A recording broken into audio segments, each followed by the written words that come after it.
I welcome in vision लोग। आज हम स्टार्ट करने वाले हैं अपना नया टॉपिक कंपनी एक्ट 2013। तो कंपनी एक्ट जिसके थ्रू इंडिया के अंदर कंपनी रेगुलेट की जाती हैं, ये तो हम देखने वाले हैं डिटेल में आज। वीडियो लाइक कीजिए, चैनल को सब्सक्राइब कीजिए। हम स्टार्ट करते हैं कंपनी एक्ट। तो कंपनी एक्ट जो 2013 में पास हुआ था, और इस कंपनी एक्ट के अंदर इंडिया में हमारे 29 चैप्टर हैं। मतलब ये जो कंपनी एक्ट है कंप्लीट, इसके अंदर 29 चैप्टर्स हैं। और इन चैप्टर में 470 सेक्शन है और 7 शेड्यूल है। ये हमारा 29 चैप्टर 470 सेक्शन है, 7 शेड्यूल। ये जो कंपनी एक्ट है, जब ये 2013 में पास हुआ, तो इससे पहले इसने जो रिप्लेस किया कंपनी एक्ट 1956 चलता था। तो 1956 था, इसमें कुछ मतलब टाइम के हिसाब से ऑर्गेनाइजेशन, बिज़नेस ऑर्गेनाइजेशन चेंजिंग होता है। जैसे आज work from home company, online कंपनियाँ चलती हैं। मतलब बिना ऑफ़िस के ऑनलाइन कंपनियाँ चल सकती हैं, या एक छोटे से ऑफ़िस से इतनी बड़ी कंपनी डील की जा सकती है। लेकिन पुराने टाइम में जो कंपनी का स्ट्रक्चर था, वो था कि कंपनी का ऑफ़िस होगा, एक बिल्डिंग होगी, ये सारी चीज़ें थी। ठीक है? इसके अलावा बिज़नेस करने के तरीके में चेंज आया, तो उस वजह से कंपनी एक्ट 1956 जो है बहुत ज़्यादा आउटडेटेड हो चुका है। तो इसको 2013 में रिप्लेस किया गया कंपनी एक्ट 2013 के द्वारा। तो ये प्रेसिडेंट ऑफ इंडिया की असेंट मिलती है इसमें कंपनी एक्ट में 29 अगस्त 2013 में। और ये एक्ट एप्लीकेबल हो जाता है 12 सितंबर 2013 से। लेकिन कंप्लीटली इन्फोर्सेबल जो होता है वो 1 अप्रैल 2014 से कंप्लीटली इन्फोर्सेबल हो जाता है। और अब तक इस कंपनी एक्ट के अंदर हम देखें तो 4 अमेंडमेंट हो चुके हैं, 4 मेजर अमेंडमेंट हो चुके हैं 2015 में, 17 में, 19 में और 20 में। 4 बार इसमें इसके अंदर अमेंडमेंट हो चुका है अब तक।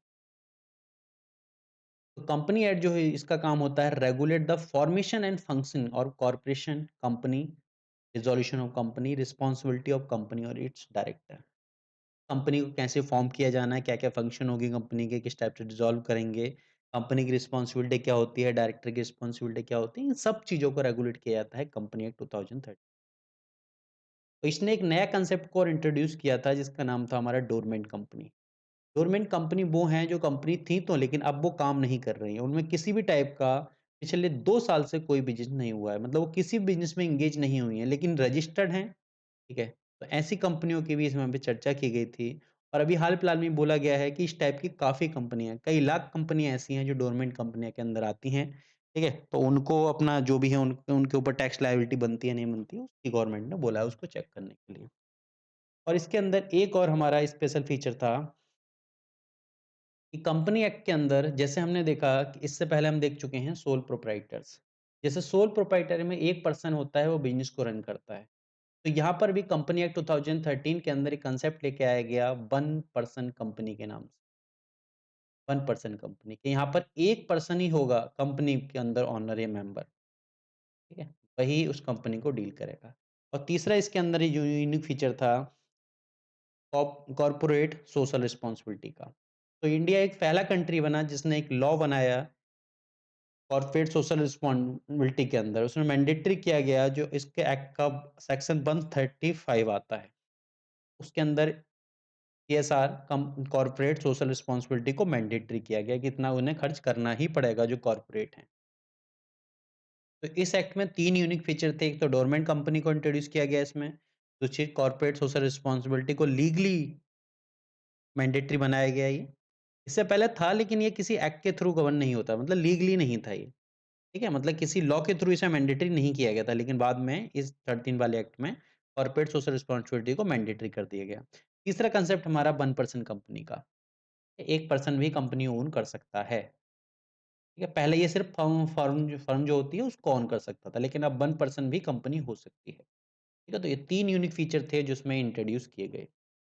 इसके बाद में हम देखते हैं फॉर्मेशन ऑफ कंपनी। कंपनी कैसे फॉर्म होती है, क्या-क्या तरीके होते हैं? तो उसके लिए अंदर हम 2 चीज़ देखनी है, कंपनी फॉर्म होने का तरीका, मतलब किस टाइप से उसका स्ट्रक्चर होता है कंपनी का। ये हम देखेंगे स्ट्रक्चर, मतलब किस टाइप से कंपनी बनती है, क्या उसका स्ट्रक्चर होता है। दूसरा डॉक्यूमेंट के बेस पे कैसे फॉर्म होती है। डॉक्यूमेंट के बेस पे हम कंपनी को कैसे फॉर्म करते हैं। ये किस-किस टाइप के डॉक्यूमेंट यूज़ होते हैं, ठीक है? किस डॉक्यूमेंट के थ्रू फॉर्म होती है, पहले हम स्ट्रक्चर देखेंगे। तो 3 टाइप की बेसिक कंपनी यहाँ पर बोली गई हैं जो फॉर्म इस एक्ट के थ्रू की गई हैं। तो पहली हमारी कंपनी आती है one person company. One person company वो कंपनी होती है जिसके अंदर सिर्फ एक मेंबर होता है। एक मेंबर होता है और वही उस कंपनी को क्या है, ओन करता है, वही उस कंपनी का शेयर होल्डर होता है, वही उस कंपनी को गवर्न करता है। That is called one person company. इनमें डिफरेंस क्या-क्या होता है वो हम अगले लेक्चर में देखेंगे। तो वन पर्सन कंपनी यहाँ पर एक मेंबर होगा, वो मेंबर इस कंपनी को ओन करेगा या जो फॉर्म करेगा कंपनी को, that is called one person company. लेकिन इससे पहले हम एक चीज़ और देखे थे कि वन पर्सन के अंदर हमारी सोल ट्रेडर या सोल प्रोप्राइटर्स था हमारा, ठीक है? लेकिन वहाँ पर डिफरेंस क्या होता है, सोल प्रोप्राइटर्स कोई कंपनी नहीं होती है, वो कंपनी एक्ट के थ्रू नहीं आती है, लेकिन जो वन पर्सन कंपनी है, वो एज़ ए कंपनी वर्क करती है। क्या डिफरेंस होता है वो हम बाद में देखेंगे। और दूसरी हमारी कंपनी होती है प्राइवेट कंपनी। प्राइवेट कंपनी होती है जिसके अंदर कम से कम 2 पर्सन जो हैं उस कंपनी को फ़ॉर्म करते हैं। 2 मेंबर्स कंपनी को फ़ॉर्म करते हैं, that is called private company. हम प्राइवेट कंपनी कम से कम 2 हैं, ठीक है? तो 3 भी हो सकते हैं, 4 भी हो सकते हैं, 5 भी हो सकते हैं, 6 भी हो सकते हैं, लेकिन 7 नहीं हो सकते, 7 में हमारी पब्लिक कंपनी आ जाएगी। थर्ड कंपनी हमारी आती है public company. Third company public company है। पब्लिक कंपनी के अंदर हमारे 7 या मोर देन 7 मेंबर्स कंपनी को फ़ॉर्म करते हैं, तो वो उस कंपनी बोली जाती है पब्लिक कंपनी। तो ये जो कंपनी का फ़ॉर्मेशन है, ये होता है हमारे कंपनी एक्ट के सेक्शन 3 का 1, इसके अंदर कंपनी का फ़ॉर्मेशन होता है। अब ये जो कंपनी फ़ॉर्म हुई, ये कंपनी किस-किस टाइप की हो सकती हैं, ठीक है? तो इन कंपनियों का जो स्टेटस है, 1% कंपनी हो, प्राइवेट कंपनी हो या पब्लिक कंपनी हो, तो ये कंपनी का स्टेटस क्या होगा? उसको हम देखते हैं कि जो सेक्शन 31 के अंदर जो कंपनियाँ फ़ॉर्म हुई हैं, तो वो हमारी क्या हो सकती हैं? वो या तो हमारी लिमिटेड कंपनियाँ हो सकती हैं या अनलिमिटेड कंपनी हो सकती हैं। लिमिटेड कंपनी का मतलब क्या होता है? ये भी 2 टाइप के होता है, या तो कंपनी लिमिटेड बाय शेयर होगी या कंपनी लिमिटेड बाय गारंटी होगी और एक हमारी अनलिमिटेड कंपनी। तो कंपनी लिमिट बाय शेयर का मतलब हमारा होता है कि मान लो एक कंपनी थी, कंपनी ए। कंपनी ए के अंदर मतलब मान लो कि कोई पर्सन आया, ठीक है? उसने इसके शेयर लिए, ठीक है? और उसने बोला कि शेयर में मैं आपको मतलब मान लो कि ₹100 के शेयर थे, ठीक है? तो इसको कंपनी को इसने शेयर का पैसा दे दिया, ठीक है? मतलब मान लो 100 दे दिया, जो भी दे दिया।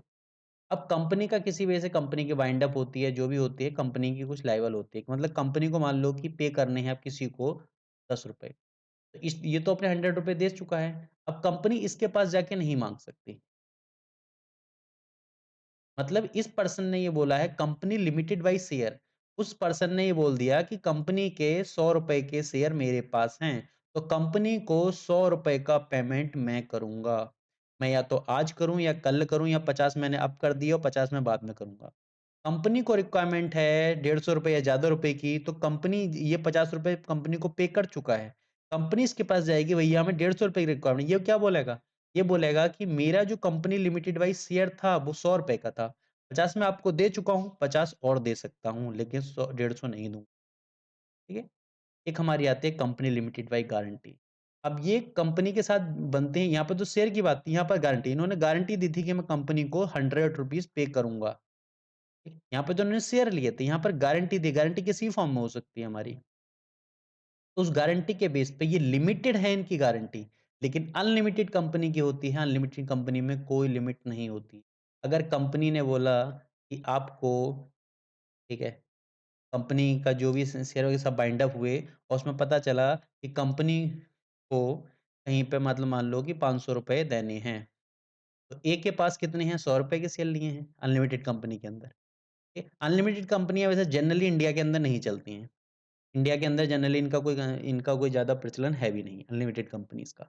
इसी वजह से हमने सबने देखा होगा कि जितनी भी कंपनियाँ होती हैं, private limited company, public limited company ही लगाते हैं हम उसमें। अब वो लिमिटेड या तो शेयर के द्वारा हो सकती है या गारंटी के द्वारा हो सकती है।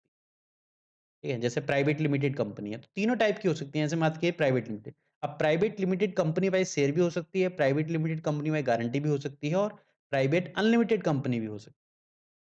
हमारी तीनों टाइप की हो सकती है, टाइप। 1% कंपनी है, वो भी इन्हीं तीनों कैटेगरी में आ सकती है। पब्लिक कंपनी है, वो भी 3 में से किसी एक कैटेगरी की हो सकती है। ये बेस करता है लायबिलिटी के ऊपर कि किस टाइप की उसके मेंबर की लायबिलिटी क्या है। ठीक, उसके जो मेंबर होते हैं, उसके जो शेयर होल्डर होते हैं, उनकी लायबिलिटी क्या है।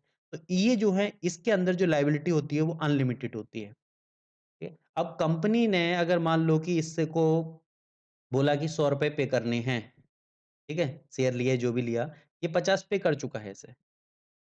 अब इसे 50 और देने हैं, लेकिन कंपनी को रिक्वायरमेंट हुई ₹150 की। अब कंपनी बोलेगी आपने 50 पे कर दिए, 50 आपका, लेकिन ठीक है, आपको ₹150 ही पे करनी पड़ेंगे, क्योंकि आपकी जो लायबिलिटी है वो अनलिमिटेड है। कोई लिमिट नहीं है उस लायबिलिटी के ऊपर। अब ये पर्सन अपना घर बेचे, अपनी दुकान बेचे, अपने जेवर बेचे, जो भी बेचे, इसको वो पर्सन को अपने एसेट से उस चीज़ को बेच के देना ही पड़ेगा। ये लिमिटेड नहीं है, ये अनलिमिटेड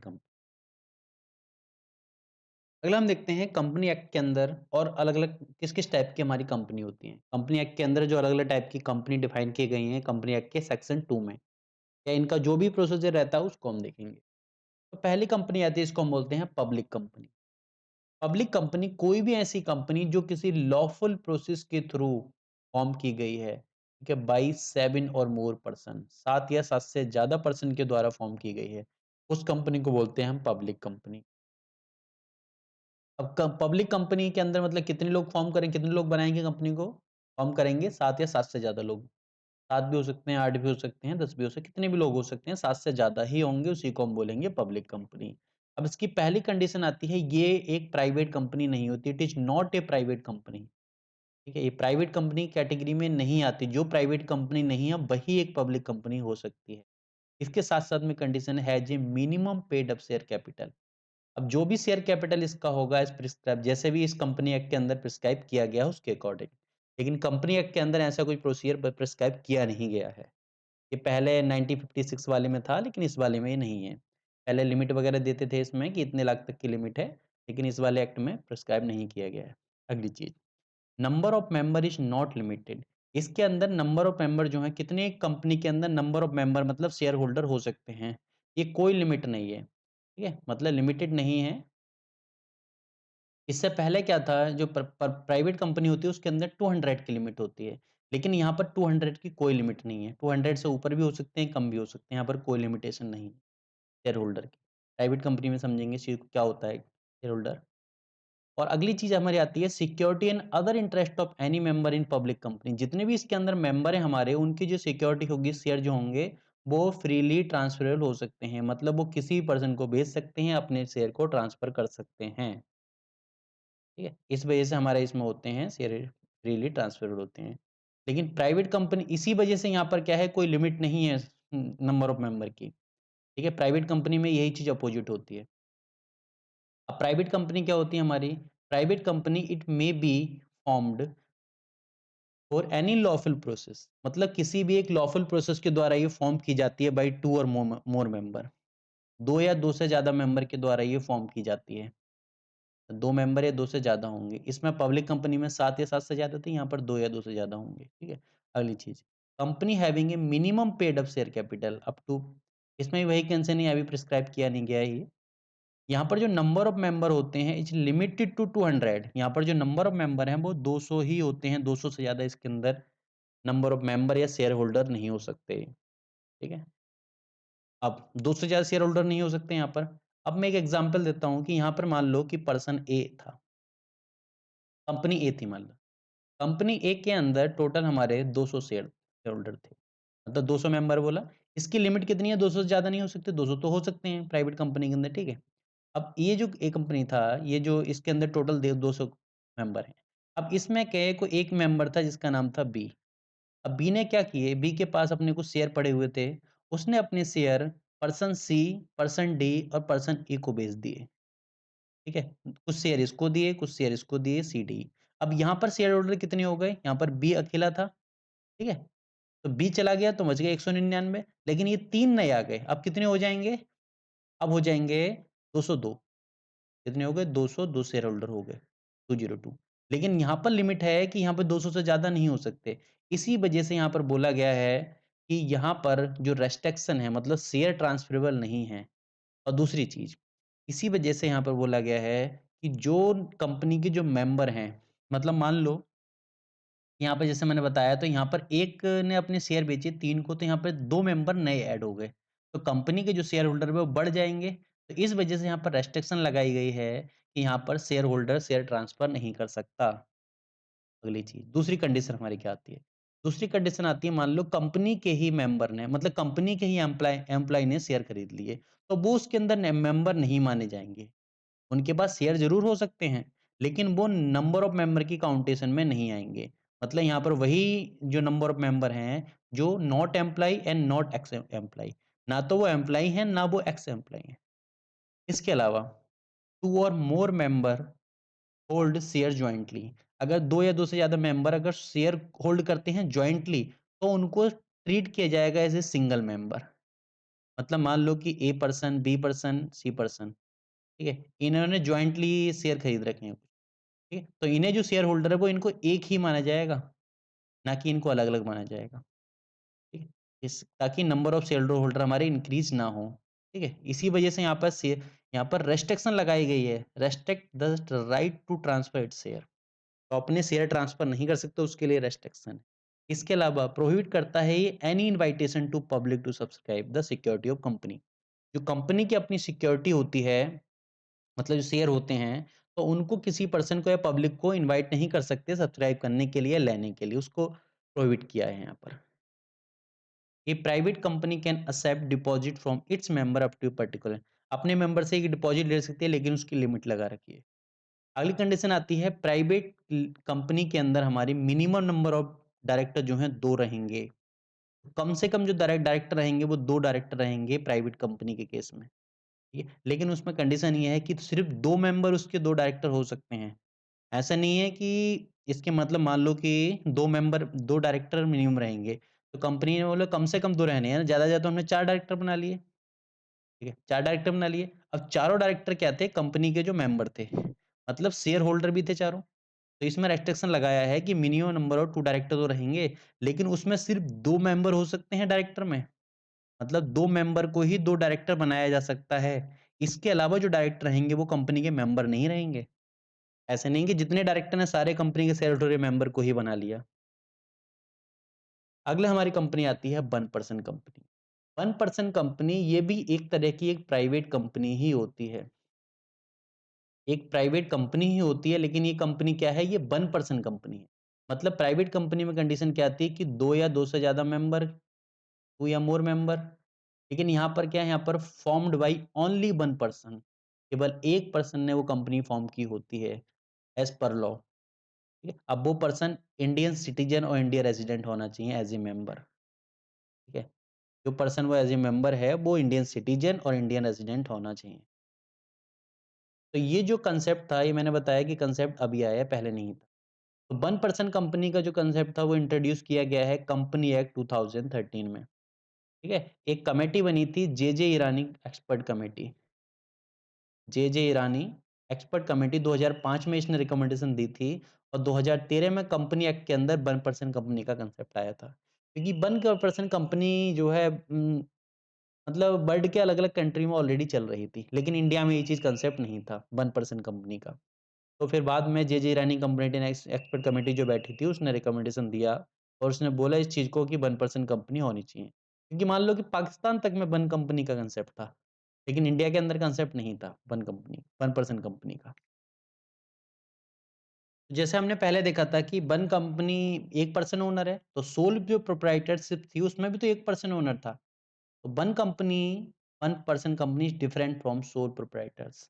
अब इसमें क्या होती है सोल प्रोप्राइटर्स कोई लीगल एंटिटी नहीं होती, वहां पे जो पर्सन ओन कर रहा है उसी का पैन कार्ड लगेगा, उसी का आधार लगेगा, सबका। लेकिन यहाँ पर कंपनी का अलग से कार्ड होता है, अपने अलग से पैन कार्ड होता है, अलग से कंपनी का टैक्स जाता है। तो यहाँ पर बोला गया कि वन पर्सन कंपनी क्या है, एक सेपरेट लीगल एंटिटी है।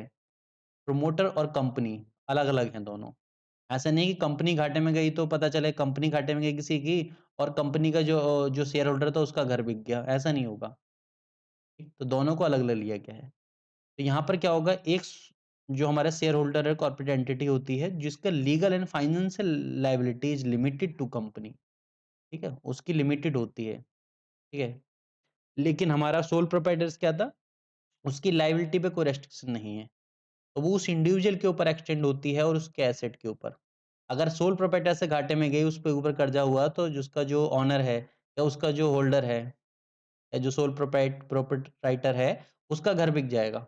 लेकिन जो कंपनी की 1% कंपनी है, उसमें जो है लायबिलिटी है, क्योंकि वो खुद एक लीगली और फाइनेंशियल लायबिलिटी है कंपनी की, 1% कंपनी की। उसका शेयर होल्डर अलग है, शेयर होल्डर। तो इन दोनों के बीच में डिफरेंस है हमारा। 1% कंपनी के अंदर कोई भी मतलब इस टाइप से कंपल्सरी नहीं कि एनुअल जनरल मीटिंग या उसकी रिपोर्ट तैयार करनी पड़ेगी। अगली चीज़, फाइनेंशियल स्टेटमेंट या बोर्ड की रिपोर्ट जो होती है, वहाँ पर केवल एक डायरेक्टर उसको साइन कर सकता है। अगली हमारी कंपनी आती है गवर्नमेंट कंपनी। गवर्नमेंट कंपनी जिसको सरकारी कंपनी बोलते हैं। तो ऐसी कोई भी कंपनी, किसी भी कैटेगरी कंपनी आती हो जिसके अंदर कम से कम 51% शेयर, जितने पेड अप शेयर कैपिटल है, वो किसी भी सरकार या तो सेंट्रल गवर्नमेंट या स्टेट गवर्नमेंट हेल्ड करती हो, या फिर पार्सली, मतलब मान लो कुछ शेयर स्टेट गवर्नमेंट के, कुछ उसके हैं। या फिर ऐसी कंपनी इंक्लूड ए कंपनी वीजीजी सब्सिडरी कंपनी, मतलब कोई ऐसी कंपनी उसके शेयर होल्ड करती हो जो खुद एक सरकारी कंपनी है, खुद एक सरकारी कंपनी है।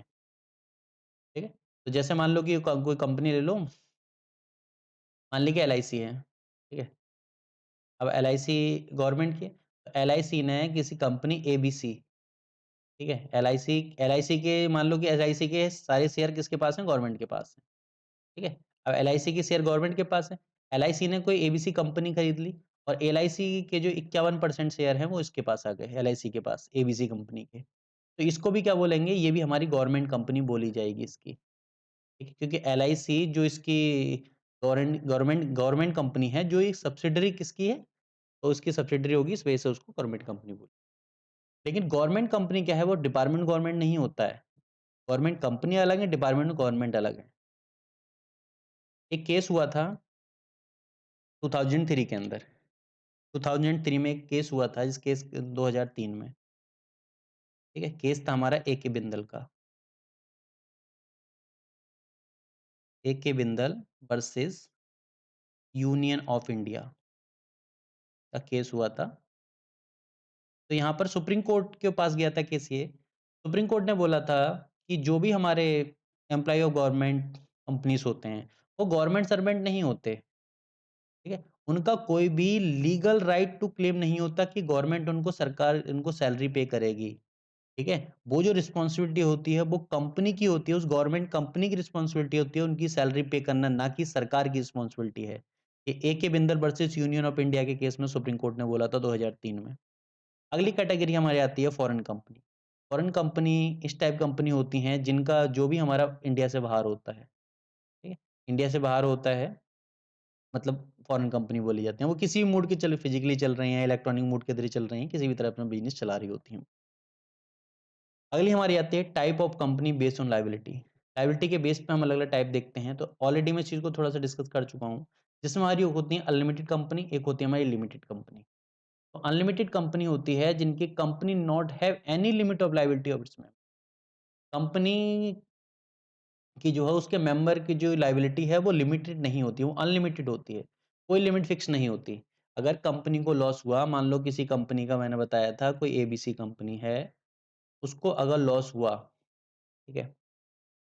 अगर इस कंपनी को कोई लॉस होता है, ठीक है? या इस अपनी कंपनी बाइंड अप करती है और बाइंड में पता चला इसको जो है रिक्वायरमेंट है ये ₹100 की, ठीक है? तो ₹100 अपने किसी भी मेंबर के पास जा सकती है और उससे बोल सकती है आप मुझे ₹100 पे करो। ये नहीं बोल सकता मेरे ₹100 के शेयर नहीं है, मेरी इतनी लिमिट नहीं है, ये नहीं बोल सकता। उसको वो पे करने ही पड़ेंगे। ये हमारी अनलिमिटेड कंपनी होती है, ठीक है? यहाँ पर जो लायबिलिटी है वो लिमिटेड नहीं होती। यहाँ पर maximum liability of member such a company might stand up to the full extent of their asset to meet obligation of company by contributing to its, तो पूरी लायबिलिटी उसी पर्सन की होती है इसमें। इंडिया के अंदर ये अनलिमिटेड कंपनी का कंसेप्ट ज़्यादा है नहीं। दूसरी हमारी लिमिटेड कंपनी होती है। अब ये भी 2 टाइप से लिमिटेड होंगी, मतलब या तो लिमिट बाय शेयर है या लिमिट बाय गारंटी है। ठीक है? अब लिमिट बाय शेयर क्या होती हैं? जो कंपनी की लायबिलिटी होती है अपने मेंबर के लिए, वो limit by memorandum to account होती है। मतलब जितने के उन्होंने शेयर किए हैं, if unpaid on the share respect held by them. मतलब मान लो कि ₹100 के शेयर थे कंपनी के, ठीक है? इस पर्सन ए ने खरीदे थे, तो ए ने क्या किया? ₹50 से पे कर दिए, बोले मैं 50 बाद में दूँगा। कंपनी का बाइंड हुआ, कंपनी को रिक्वायरमेंट आई कि भैया मुझे ₹100 चाहिए।